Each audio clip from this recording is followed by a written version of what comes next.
സങ്കീർത്തനം 7. എൻ്റെ ദൈവമായ യഹോവേ, നിന്നെ ഞാൻ ശരണം പ്രാപിക്കുന്നു. എന്നെ വേട്ടയാടുന്ന എല്ലാവരുടെയും കയ്യിൽ നിന്ന് എന്നെ രക്ഷിച്ചു വിടുവിക്കണമേ. അവൻ സിംഹം എന്ന പോലെ എന്നെ കീറിക്കളയരുതേ. വിടുവിപ്പാൻ ആരുമില്ലാതിരിക്കുമ്പോൾ എന്നെ ചീന്തിക്കളയരുതേ. എൻ്റെ ദൈവമായ യഹോവേ, ഞാൻ ഇത് ചെയ്തിട്ടുണ്ടെങ്കിൽ, എൻ്റെ പക്കൽ നീതികേടുണ്ടെങ്കിൽ, എനിക്ക് ബന്ധുവായിരുന്നവനോട് ഞാൻ ദോഷം ചെയ്തിട്ടുണ്ടെങ്കിൽ, ഹേതുകൂടാതെ എനിക്ക് വൈരിയായിരുന്നവനെ ഞാൻ വിടുവിച്ചുവല്ലോ. ശത്രു എൻ്റെ പ്രാണനെ പിന്തുടർന്നു പിടിക്കട്ടെ. അവൻ എൻ്റെ ജീവനെ നിലത്തിട്ട് ചവിട്ടട്ടെ. എൻ്റെ മാനത്തെ പൂഴിയിൽ തള്ളിയിടട്ടെ. യഹോവേ, കോപത്തോടെ എഴുന്നേൽക്കണമേ. എൻ്റെ വൈരികളുടെ ക്രോധത്തോട് എതിർത്തു നിൽക്കണമേ. എനിക്ക് വേണ്ടി ഉണരേണമേ. നീ ന്യായവിധി കൽപ്പിച്ചുവല്ലോ.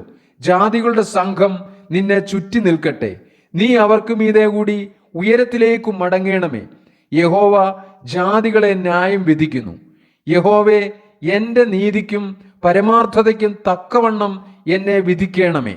ദുഷ്ടന്റെ ദുഷ്ടത തീർന്നു പോകട്ടെ. നീതിമാനെ നീ ഉറപ്പിക്കണമേ. നീതിമാനായ ദൈവം ഹൃദയങ്ങളെയും അന്തരിന്ദ്രിയങ്ങളെയും ശോധന ചെയ്യുന്നുവല്ലോ. എൻ്റെ പരിച ദൈവത്തിൻ്റെ പക്കലുണ്ട്. അവൻ ഹൃദയപരമാർത്ഥികളെ രക്ഷിക്കുന്നു.